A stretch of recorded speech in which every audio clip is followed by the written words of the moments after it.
Assalamualaikum warahmatullahi wabarakatuh. Alhamdulillahirrabbilalamin. Puji syukur kehadirat Allah Subhanahu wa Ta'ala atas segala nikmat yang telah diberikan, terutama nikmat iman dan kesempatan untuk berkumpul di majelis yang penuh berkah dan penuh ilmu ini. Mari kita teguhkan kembali ikrar keimanan kita dengan mengucapkan asyhadu alla ilaha illallah wa asyhadu anna muhammadar rasulullah. Salawat serta salam semoga senantiasa tercurah kepada junjungan kita Nabi besar Muhammad SAW, yaitu suri teladan terbaik bagi kita. Allahumma sholli ala sayyidina Muhammad wa ala ali sayyidina Muhammad. Hadirin yang saya muliakan, melalui mimbar ini, saya mengajak diri saya pribadi dan kita semua untuk senantiasa meningkatkan takwa kepada Allah Subhanahu wa Ta'ala. Takwa adalah bekal terbaik kita di dunia dan juga di akhirat. Saudara-saudaraku yang dirahmati Allah, tahukah kita apa misi utama diutusnya Nabi Muhammad SAW? Beliau sendiri yang menjawab bahwa misi beliau adalah untuk menyempurnakan moralitas. Rasulullah SAW bersabda, "Sesungguhnya aku diutus hanyalah untuk menyempurnakan akhlak yang mulia." Hadis riwayat Ahmad. Ini menegaskan bahwa akhlak adalah jantung dari ajaran agama Islam. Akhlak yang baik adalah cerminan dari iman kita yang utuh. Semakin baik akhlak kita, semakin tinggi kedudukan kita di sisi Allah dan di sisi Rasul-Rasulnya. Orang yang paling dicintai Rasulullah di hari kiamat adalah orang yang paling bagus akhlaknya. Akhlak yang sempurna itu adalah milik Rasulullah SAW yang dipuji langsung oleh Allah dalam Al-Quran, wa innaka la'ala khuluqin azim, yang artinya, dan sesungguhnya engkau Muhammad benar-benar berbukti pekerti yang agung. Quran Surat Al-Qalam ayat 4. Mari kita teladani keagungan akhlak tersebut dengan menerapkan 3 langkah praktis yang kita bisa mulai dari hari ini.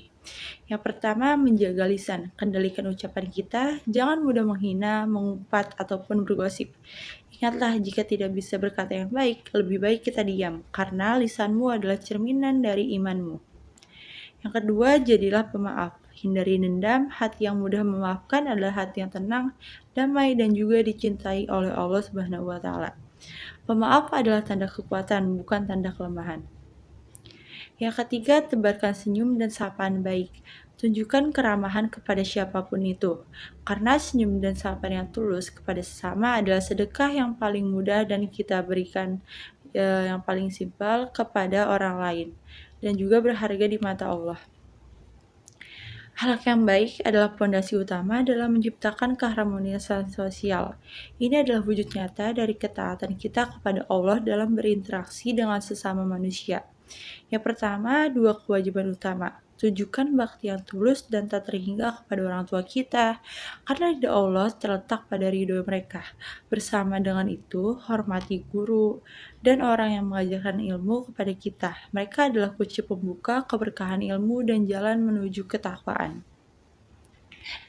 Yang kedua, keseimbangan kasih sayang.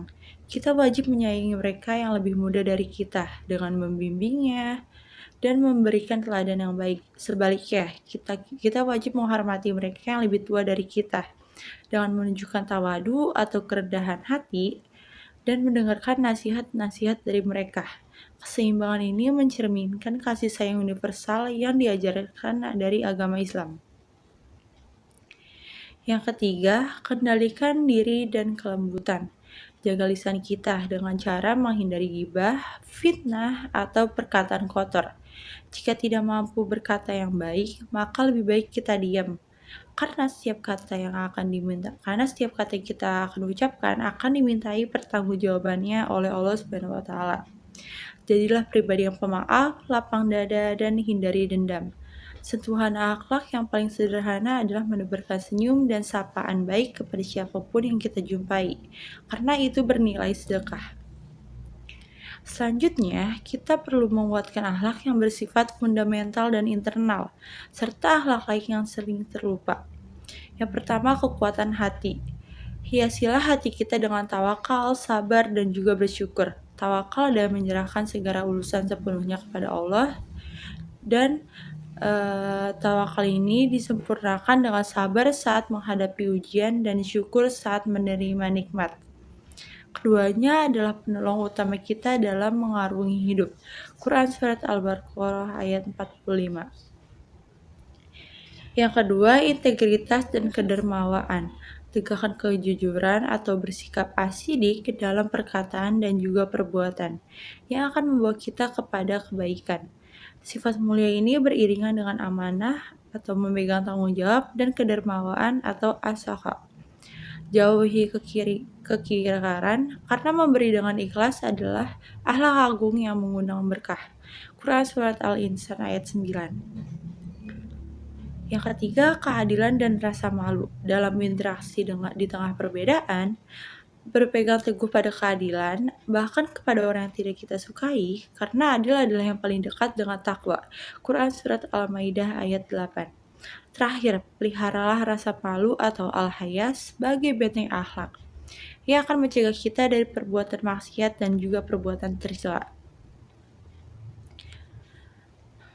Hadirin yang dimuliakan oleh Allah, mari kita jadikan akhlak mulia sebagai ciri khas kita sehari-hari. Buktikanlah keimanan kita bukan hanya dengan ibadah ritual saja, tetapi dengan perbuatan dan budi pekerti yang santun kepada sesama manusia, sesama makhluk hidup, dan sesama orang lain. Inilah saatnya bagi kita untuk menjadi duta-duta Islam yang berakhlak mulia. Semoga Allah Subhanahu wa taala senantiasa membimbing kita semua. Mari kita tutup dengan memohon ampunan dan kebaikan di dunia maupun kebaikan di akhirat. Rabbana atina fid dunya hasanah wa fil akhirati hasanah wa qina azabannar. Wassalamualaikum warahmatullahi wabarakatuh.